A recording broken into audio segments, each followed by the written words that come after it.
Moi, j'ai eu 2 participations avec le GIC grâce à l'Office franco-québécois pour la jeunesse. Donc, en 2012, j'ai participé en tant que jury au prix Goncourt des collégiens. Donc, ça m'a permis d'aller en France, de rencontrer le ministre de l'Éducation, de participer aux négociations des jurys.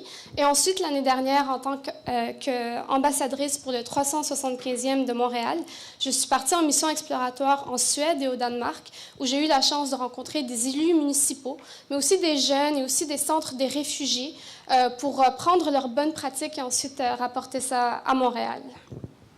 Ouais. Merci, Cram. Maintenant, à toi, mon cher ami, petite présentation, si ça ne te dérange pas. Ben oui, ça fait plaisir. Mon nom, c'est Mathieu Lippé. Puis j'ai la chance d'avoir fait beaucoup de projets avec l'AFQJ puis Logique. Je pense qu'il y en a eu 150 000 en 50 ans. Je dois en avoir fait au moins la moitié. Et là, j'ai commencé en 2001, le premier que j'ai fait avec Monique Desronds-Vallières, qui m'avait permis d'aller à la Maison du Québec à Saint-Malo, où j'avais rencontré Fred Pellerin pour la première fois, où je lui avais chanté une chanson qui a reprise 10 ans plus tard, où j'avais rencontré les tireux de roche aussi, les musiciens avec qui je participe à d'autres collaborations, toujours aujourd'hui. C'est un chemin de poésie, d'art, de contes, de chansons qui a tissé son chemin comme ça au fil des saisons, des rencontres. Puis je pense que, honnêtement, moi je m'en rappelle quand j'avais lu la biographie de Félix Leclerc, puis je pense que c'est marquant dans son histoire le fait qu'il est allé en France, puis qu'est-ce qui s'est passé pour lui. Puis moi, ça m'avait toujours marqué. Puis je m'étais dit, je trouvais un moyen d'y aller. Puis je rends hommage aussi à un défunt ami, Bernard Grondin, qui m'avait permis d'aller compter avec lui à la Maison du Québec. Moi, ça avait littéralement changé ma vie. Je vais en France maintenant à chaque année, depuis ce temps-là, pour faire des spectacles. Donc voilà, c'est ça.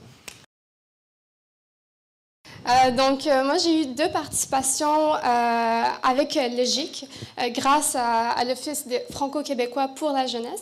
Donc, en 2012, j'ai participé en tant que jury au prix Goncourt des collégiens. Donc, ça m'a permis d'aller en France, de rencontrer le ministre de l'Éducation, de participer aux négociations des jurys.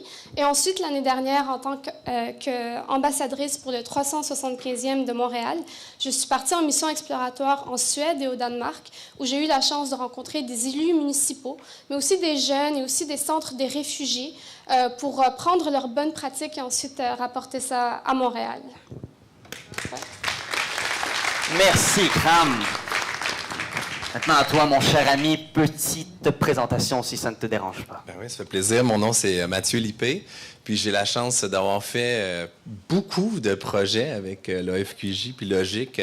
Je pense qu'il y en a eu 150 000 en 50 ans. Je dois en avoir fait au moins la moitié. Et là, j'ai commencé en 2001, le premier que j'ai fait avec Monique Desronds-Vallières, qui m'avait permis d'aller à la Maison du Québec à Saint-Malo, où j'avais rencontré Fred Pellerin pour la première fois, où je lui avais chanté une chanson qui a reprise 10 ans plus tard, où j'avais rencontré les tireux de roche aussi, les musiciens avec qui je participe à d'autres collaborations, toujours aujourd'hui. C'est un chemin de poésie, d'art, de contes, de chansons qui a tissé son chemin comme ça au fil des saisons, des rencontres.